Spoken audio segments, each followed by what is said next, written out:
khatamil anbiya ala alihi wa ashabihi wa man tabi'ahum bi ihsanin ila yaumiddin amma ba'du. Alhamdulillah pada malam hari ini kita lanjutkan kembali kajian kita dari pembahasan kitab At-Tibyan fi Syarah Akhlaq Hamalatil Quran karya Syekh Abdul Razak Al-Badar hafizahullahu taala. Kita masih membahas perkataan Al-Imam Ibnul Qayyim rahimahullah terkait tadabur, ya, terkait bagaimana atau pentingnya merenungkan makna-makna ayat Al-Quran yang dibaca. Di sini beliau menyebutkan rahimahullah, fabayyana Ibnul Qayyim rahimahullah, Al-Imam Ibnul Qayyim menjelaskan fil kalamis sabiq, pada ungkapan yang sebelumnya, tentang al-mahawira ats-tsalatsah allati taduru 'alaiha ma'anil Qur'an, tentang tiga inti yang makna-makna Al-Quran mencakup padanya. Jadi tiga inti pembahasan, yang mana tiga inti pembahasan tersebut merupakan cakupan atau kesimpulan dari makna-makna Al-Quran. Jadi kalau kita baca Al-Quran dari awal sampai akhir, kita akan mendapatkan kesimpulannya di tiga intisari ini. Apa saja? Al-awwal, tu'arrifuhur robba al-mad'u ilaih, akan mengenalkan kepadanya tentang Rob yang disembah. Jadi akan mengenalkan siapa Rob yang disembah itu. Itu yang pertama, ya. Makanya kalau kita lihat lembaran demi lembaran dari Al-Quran itu tidak luput dari penyebutan nama Allah Subhanahu wa taala. Baik langsung disebut nama Allah atau sifatnya. Di antara tujuannya agar kita tahu siapa Rabbul Alamin, pencipta kita, siapa yang hendaknya kita ibadahi. Itu akan kita dapati, ya. Jadi mengenal Rabb yang kita ibadahi, mengenal Allah Subhanahu wa taala. Dan ini tujuan yang atau isi yang paling pokok dari Al-Quran, bahkan dari agama Islam. Ilmu yang paling agung adalah ilmu tentang bagaimana mengenal Allah Subhanahu wa taala. Ilmu yang paling agung adalah ilmu tentang bagaimana mengenal Allah Subhanahu wa taala. Kemudian yang kedua, wa tariqa al-wusul ilaih, akan mengenalkan bagaimana jalan agar bisa sampai kepada Allah, agar bisa dekat dengan Allah Subhanahu wa taala. Caranya itu gimana supaya kita dekat dengan Allah? Nanti dijelaskan, yakni dengan beribadah kepadanya. Kalau kita ingin dekat dengan Allah, laksanakan kewajiban-kewajiban yang Allah perintahkan, ya. Jadi dengan kita membaca Al-Quran, menelaahnya, memikirkan maknanya, kita akan tahu bagaimana cara agar dekat dengan Allah yang benar. Tidak seperti sebagian orang yang menyangka dekat dengan Allah itu dilakukan dengan cara-cara yang justru Allah murkai, ya. Yang justru Allah murkai. Kalau kita ingin dekat dengan Allah, maka dekatilah Allah dengan cara yang benar. Di antaranya dengan merenungkan makna-makna Al-Quran. Kemudian yang ketiga, wa ma lahu minal karomati idza qadima alaih. Dengan kita membaca Al-Quran, merenungkan maknanya, kita akan mengetahui balasan berupa kemuliaan, ya, berupa kemuliaan jika kita menghadap kepada Allah Subhanahu wa taala. Jadi kalau sudah sampai kepada Allah, apa yang akan kita dapatkan? Nah, di Al-Qur'an dijelaskan. Simpelnya ya surga, ya. Jadi kalau kita lihat di poin yang pertama, mengenal Allah Subhanahu wa taala, nah di sini simpelnya kita kenal dengan pembagian tauhid, rububiyah, uluhiyah, asma wa sifat. Bagaimana kita kenal Allah itu sebagai pencipta, pengatur, pemberi rizki, ya. Allah itu zat atau satu-satunya zat yang diibadahi. Juga Allah itu memiliki asma wa sifat, ya. Nah, ini ada di Al-Qur'an semuanya. Juga bagaimana cara agar sampai kepada Allah dengan ibadah, dengan ketaatan. Kemudian apa balasan yang akan diperoleh jika kita menghadap kepada Allah, ya surga, keridhaan Allah dengan dimasukkan ke dalam surga. Nah, semua hal tersebut dijelaskan di dalam Al-Quran. Jadi nampak mudah, ya. Secara penjelasan di sini mudah, dan dalam praktiknya pun, dalam pengamalannya pun, ini akan mudah bagi yang Allah mudahkan. Dan tentunya akan banyak halang rintang dari syaitan, dari hawa nafsu, dan selainnya. Tapi kalau kita fokus dengan tiga ini, jadi ketika kita baca Al-Quran, misalkan buka mushaf, kita ingat, oh Al-Quran ini inti isinya tidak akan lepas dari ini. Tidak akan lepas dari menjelaskan siapa Allah, tidak akan lepas dari menjelaskan bagaimana agar dekat dengan Allah, dan menjelaskan bagaimana balasan bagi orang yang dekat dengan Allah. Itu nggak akan lepas dari hal tersebut, ya. Baik. Kemudian summa qala rahimahullah fi tatimmah kalamihi sabiq. Kemudian Al-Imam Ibnu Qayyim rahimahullah berkata sebagai atau dalam menyempurnakan ungkapan yang sebelumnya. Jadi selain kita mengenal tiga hal tadi, wa tu'arrifuhu fi muqabil dzalik, ya. Dengan kita membaca Al-Qur'an, merenungi maknanya, maka akan mengenalkan kepada kita lawan dari tiga itu yang lainnya. Ada lawan dari kebalikan dari tiga hal tersebut. Kalau kita lihat tiga hal di atas, mengenal Allah, mengenal cara dekat dengan Allah, mengetahui balasan kalau kita dekat dengan Allah, kan itu hal-hal positif semuanya. Hal-hal yang sifatnya kebaikan. Tapi tidak cukup itu, ternyata dengan kita merenungkan makna-makna Al-Quran, kita juga akan mengetahui lawan dari tiga itu. Apa saja? Lihat.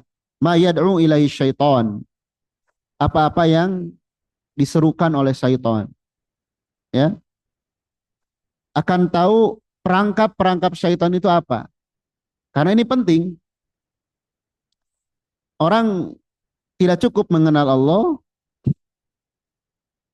tapi dia tidak mengenal syaitan. Syaitan itu Allah sebutkan di banyak ayat, innahu lakum aduwwum mubin.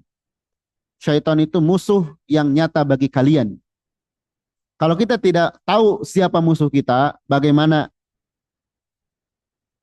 eh, upaya-upayanya, bagaimana musuh kita, ciri-cirinya, maka dikhawatirkan kita malah akan menjadikan syaitan sebagai teman. Nah, ini yang bahaya ya.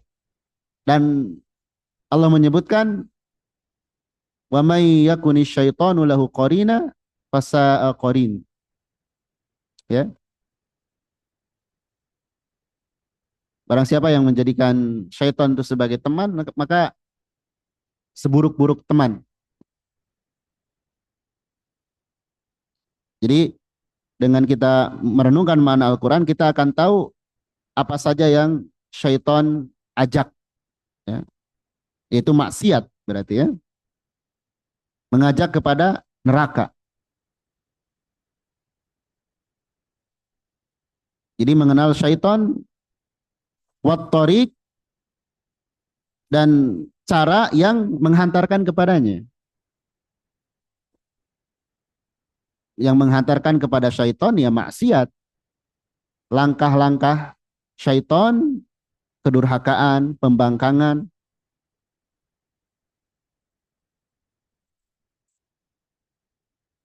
Tinggal lawannya saja ya. Kalau yang di atas kan mengenal Allah, kemudian yang di bawah mengenal perangkap-perangkap syaitan. Yang di atas bagaimana sampai kepada Allah dengan ibadah, dengan taat. Yang di bawah apa saja jalan yang bisa menghantarkan kepada syaitan, ya maksiat. Kemudian wa malil mustajib lida'watihi minal ihanah wal adab ba'dal wusul ilaih. Dan balasan bagi yang merespon atau turut dengan ajakannya, ya. Dia menyambut ajakan syaitan. Apa balasannya? Berupa kehinaan, siksa dan siksa. Kalau di atas kan bagaimana ketika orang dekat dengan Allah ya dapat surga. Di bawah bagaimana dekat dengan syaitan ya dapat azab, ya.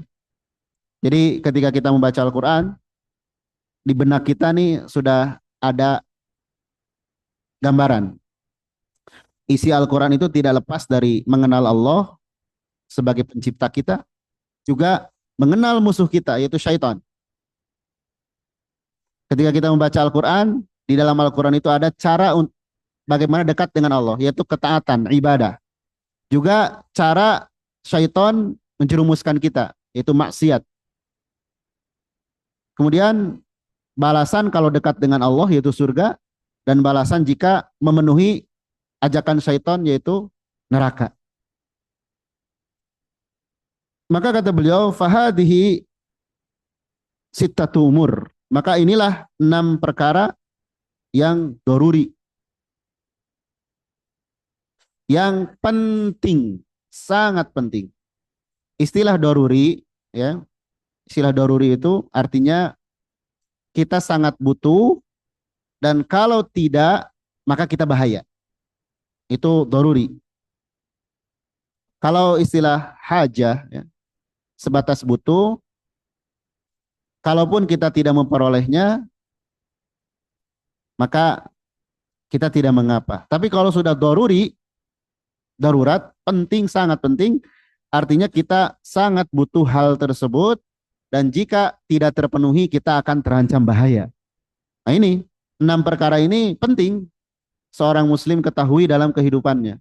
Mengenal siapa Allah, mengenal siapa musuhnya yaitu syaitan, mengenal cara agar dekat dengan Allah yaitu ibadah, mengenal cara syaitan menjerumuskan yaitu maksiat, mengenal balasan kalau dekat dengan Allah yaitu surga, dan balasan jika memenuhi panggilan syaitan yaitu neraka. Di dalam Al-Quran dijelaskan semua itu, ya. Coba kita renungkan ya, banyak disebutkan tentang taat, balasannya ini, tentang maksiat, balasannya ini. Kemudian kalau ada kisah tertentu disebutkan hikmahnya, pelajarannya, tujuannya ya agar kita mengambil pelajaran tersebut, yang baiknya diamalkan, yang jeleknya ditinggalkan. Jadi makna Al-Quran seputar 6 perkara itu. Dan ketika seorang sudah memahami 6 perkara itu, ya, apa jadinya? Fatushhiduhul akhirah. Maka makna-makna Al-Quran tersebut akan memberikan gambaran kepadanya tentang akhirat. Hatta ka'annahu fiha. Sampai dia seolah-olah ada di dalam akhirat itu. Iya, dengan kita merenungkan Al-Quran misalkan, kita walaupun belum teralami, tapi kita melihat dengan kacamata keimanan, nanti di akhirat itu ada apa saja. Dalam surga itu ada apa saja. Di dalam neraka ada apa saja. Sehingga kita ketika dijelaskan tentang ayat yang membahas tentang surga, misal ya, disebutkan sungai-sungai, buah-buahan, dan lain sebagainya, seolah kita sedang berada di tempat tersebut. Atau tentang neraka, dijelaskan misalkan pedihnya ada azab, sehingga kita merasakan. Jangan sampai kita berada di sana. Lalu, wa tughayyibuhu anid dunya, dan menyembunyikannya dari dunia. Hatta ka'annahu laisa fiha. Seakan-akan dia tidak berada di dalamnya. Artinya dunia ini walaupun ada di depan mata kita dan kita sedang berada di dunia, tapi hati kita sudah rindu kepada akhirat. Dunia ini seolah-olah ya sudah, yang lalu berlalu gitu ya. Dan ingat, nanti di hari kiamat atau nanti di akhirat ya, manusia yang hidup puluhan tahun di dunia ketika melihat kengerian akhirat, dia akan merasa hidup di dunia itu hanya seperti setengah hari. Apa? Ketika dia melihat dahsyatnya neraka, indahnya surga, kehidupan yang sekarang kita lewati bertahun-tahun atau berpuluh-puluh tahun itu hanya tinggal kenangan. Dan kenangan tersebut hanya sebentar. Bahkan kalau kita lihat dari hadis tentang seorang yang dicelupkan ke dalam neraka dan ke dalam surga, itu menghapuskan kesedihan dan kebahagiaan di dunia seumur hidup. Kemudian wa tumayyizu lahu bainal haqq wal batil fi kulli makhtalafa fihi al-alam. Ayat tersebut ya bisa menjadikan dia bisa membedakan antara hak dan benar, antara hak dan batil. Dengan ayat-ayat itu menjadikan dia jadi punya pengetahuan untuk bisa membedakan, oh ini yang benar, ini yang salah. Ya. Pada perkara-perkara yang di negeri ini atau di dunia ini terjadi perbedaan. Maka faturihil haqqo haqqan wal batil batila.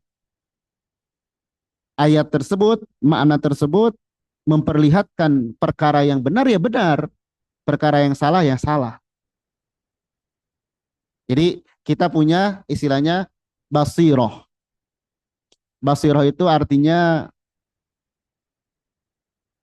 memandang dengan pandangan yang dalam. Ya. Karena apa? Terkadang perkara yang benar disamarkan sehingga kita ragu. Perkara yang salah disamarkan juga sehingga kita tertarik dengan kesalahan itu. Tapi orang yang merenungkan Al-Quran, dia akan melihat ini hak, ini sebuah kebenaran, ya benar, dan dia ikuti. Ini sebuah kesalahan, ya salah, dia jauhi. Karena ada istilahnya kan syubuhat. Ya. Jadi yang benar nampak salah, sehingga jadi ragu. Yang salah nampak benar, sehingga dia berani. Gitu. Nah diharapkan dengan kita merenungkan Al-Quran akan bisa membedakan yang benar dan yang salah. Kemudian watutihi furqana wa nuro. Makna-makna ayat tersebut akan memberinya furqan wa nuro. Furqan itu bisa membedakan. Kemudian cahaya, yufarriqu bihi bainal huda wad dhalal. Yang dia yufarriqu, bisa membedakan antara petunjuk dan kesesatan. Wal ghai war rasyad, ya, antara kejahatan dan kebenaran, ya, antara kesesatan dan kebenaran. Coba kita lihat ya pada diri kita ya, atau sekitar kita, keluarga kita. Terkadang kita sendiri ya, kita sendiri tidak semua perkara kita tahu ini benar, ini salah. Makanya di sini penting kita belajar. Belajar mana yang benar, mana yang salah. Atau orang-orang sekitar kita juga tidak bisa membedakan mana yang benar, mana yang salah. Sehingga jika hal tersebut sudah terjadi, bahayanya kalau kebenaran dan kesalahan itu diukur dengan perasaan, dengan hawa nafsu. Kalau sudah seperti itu, nanti bukan benar dan salah lagi, tapi enak atau enggak. Yang enggak enak, walaupun benar, dia tolak. Yang salah, tapi enak, dia lakukan. Nah, ini bahayanya. Makanya memohon kepada Allah Subhanahu wa taala agar diberikan furqan, cahaya yang bisa membedakan antara kebenaran dan kesalahan. Di sini dikatakan membedakan antara petunjuk dan kesesatan. Ya. Mana bimbingan yang bisa mengantarkan kita ke surga, mana ajakan yang justru menjerumuskan kita ke dalam neraka. Nah, itu ada penjelasannya. Wa tutihi quwwatan fi qalbi. Memberinya kekuatan di dalam hati. Ya. Kalau kekuatan fisik bisa dilatih. Atau maksudnya rata-rata manusia untuk mendapatkan kekuatan fisik dia berusaha, ya, gimana supaya fisiknya kuat. Ini hal terpuji. Tapi jangan lupa juga ada yang perlu dikuatkan, yaitu hati. Ya. Kekuatan hati, cara melatihnya bagaimana? Ya. Cara melatihnya ketika kita dihadapkan dengan berbagai macam persoalan hidup. Contoh, kan gambaran umumnya, gambaran umumnya. Allah ciptakan kita di dunia ini, di antara tujuannya liyabluwakum. Allah ingin menguji kalian. Jadi yang namanya kehidupan, ya siapkan mental untuk menghadapi ujian. Ya, siapkan mental untuk menghadapi ujian. Dan ujian yang Allah berikan keumuman bukan ujian fisik, tapi ujian keimanan yang bersangkutan dengan hati. Maka sebaik-baik bekal dalam kehidupan adalah iman, sabar, dan syukur. Iman, sabar, dan syukur. Ya, kita diuji misalkan dengan kekayaan. Berarti bekal yang harus dikuatkan adalah rasa syukurnya. Pertebal rasa syukur kita kepada Allah. Kita diuji dengan kekurangan, kemiskinan, penyakit, dan lain sebagainya. Kuatkan kesabaran.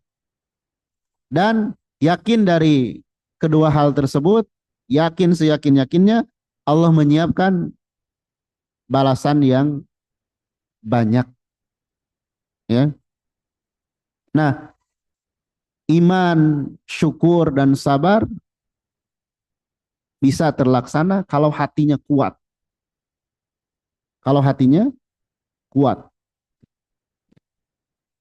Tidak masalah di awal-awal seorang itu berat di hatinya, kemudian dia menangis dan sebagainya.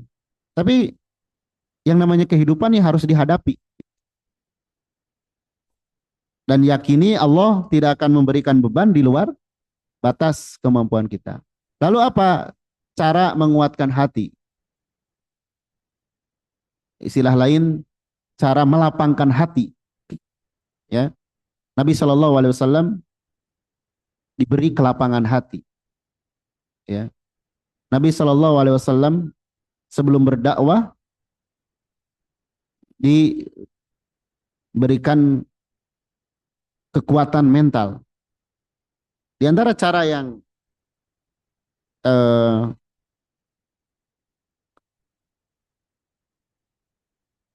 yang bisa dilakukan untuk menguatkan hati, ya, kalau kita lihat di ayat di surah Al-Muzammil, ya,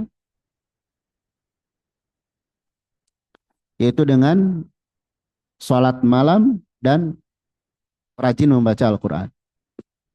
Di antaranya ya,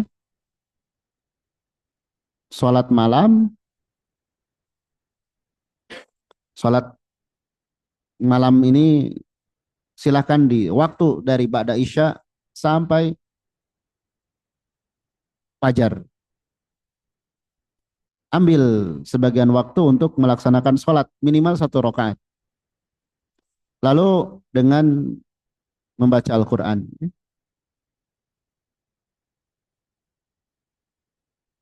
Karena itulah di antara bekal yang Allah Subhanahu wa taala tunjukkan atau bimbing nabi kita. Nabi kita dibimbing oleh Allah di antaranya dengan 2 hal tersebut. Dengan sholat malam kemudian membaca Al-Quran. Kemudian di antara yang bisa menguatkan hati, ya ini, membaca Al-Qur'annya dengan penuh perenungan.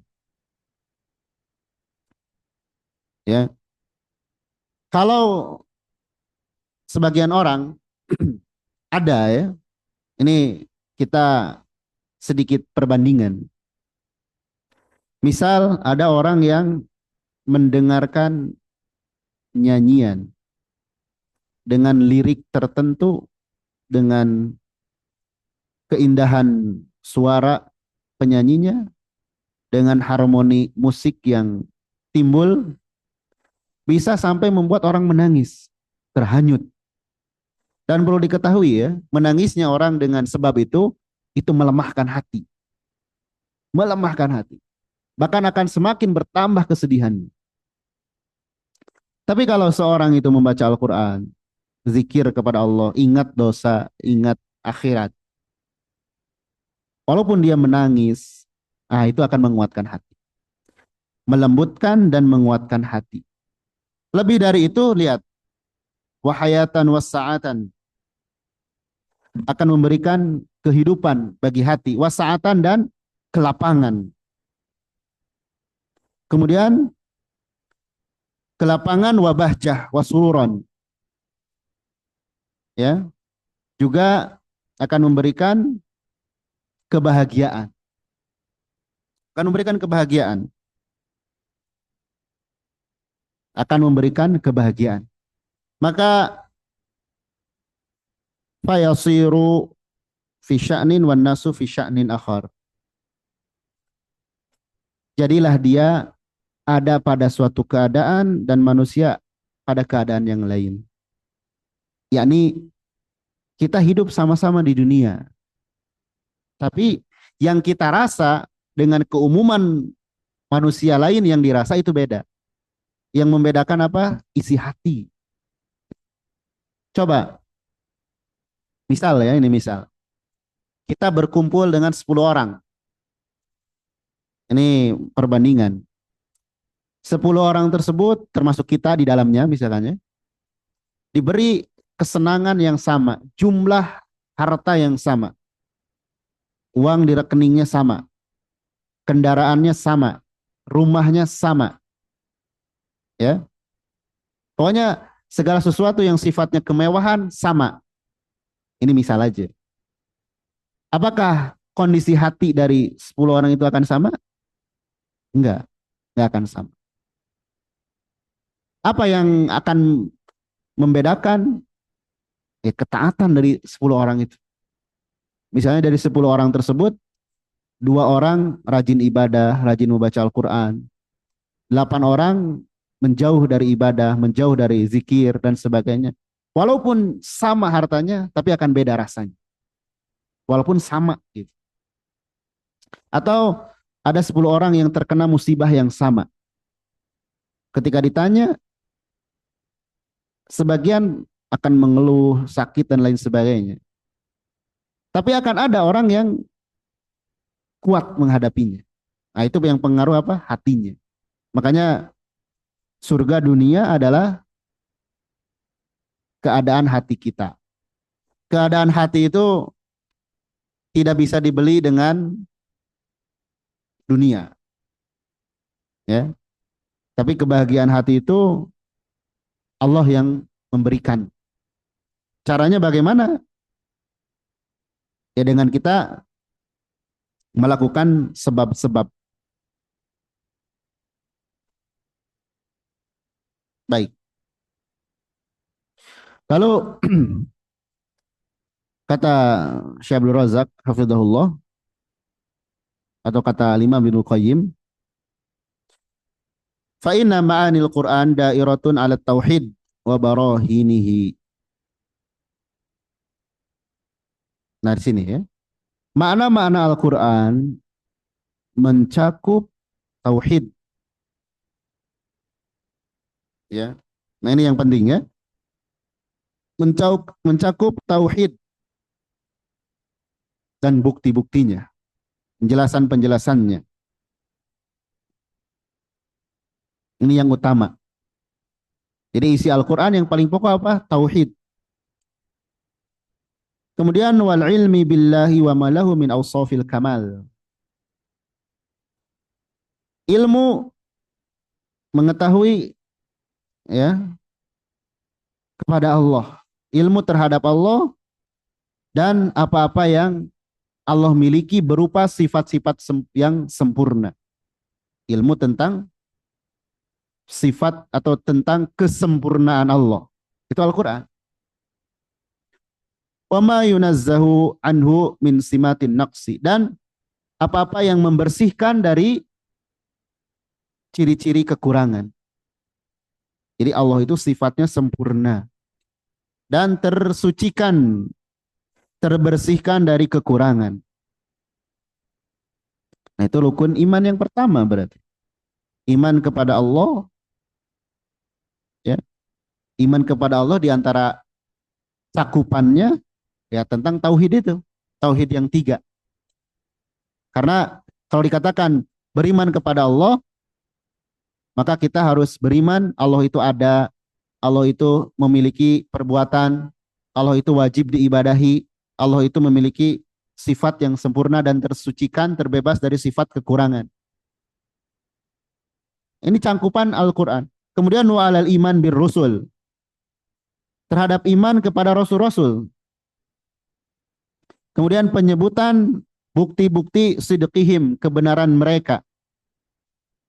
Wa adillati sihhati nubuwatihim, dan petunjuk sahnya kenabian mereka. Di Al-Quran disebutkan. Mujizat misalkan. Ya. Kemudian wa ta'rif bihukukihim, mengenal hak-hak mereka. Hak para rasul itu apa? Kita imani, kita doakan, kita imani nama-nama yang disebutkan. Ya. Kemudian iman kepada malaikat. Dan malaikat itu rusulu, utusan Allah fi khalqihi wa amrihi, yang Allah utus kepada makhluknya dan untuk menyampaikan urusannya. Jadi iman kepada malaikat dan tugas mereka, posisi mereka. Wa tadbirihim al-umur bi'idnihi wa masyiatihi, dan pengaturan mereka, yakni malaikat, terhadap urusan-urusan dengan izin Allah dan kehendaknya. Ya. Wa ma ju'ilu alaihi min amril alam al-ulwi wa sufli, dan apa-apa yang dijadikan tugas bagi mereka dari mengurusi alam raya ini, baik yang di atas langit maupun di bumi.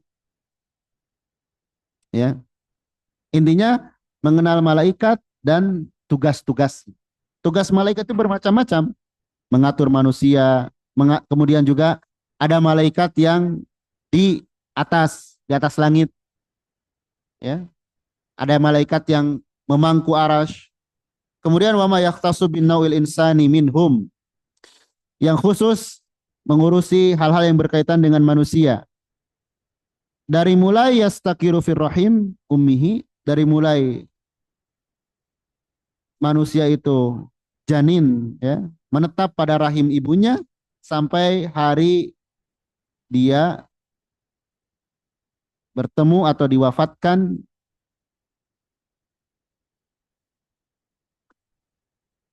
kepada Robnya dan menghadap kepada Allah Subhanahu wa taala. Pada hari sampai hari akhir. Sampai selesai ajalnya. Intinya di sini disebutkan makna Al-Qur'an itu mencakup iman kepada Allah. Inti iman kepada Allah itu tauhid yang tiga itu. Kemudian iman kepada Rasul, pada Rasul, para Rasul. Iman kepada benarnya mereka itu Rasul diutus oleh Allah. Kemudian bukti-bukti kebenarannya berupa mujizat. Kemudian hak-hak mereka apa saja, kewajiban kita. Lalu iman kepada malaikat, tugas mereka itu apa saja. Kemudian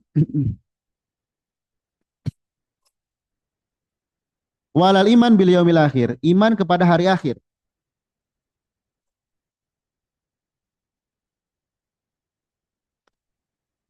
Dan apa-apa yang Allah siapkan untuk kekasihnya.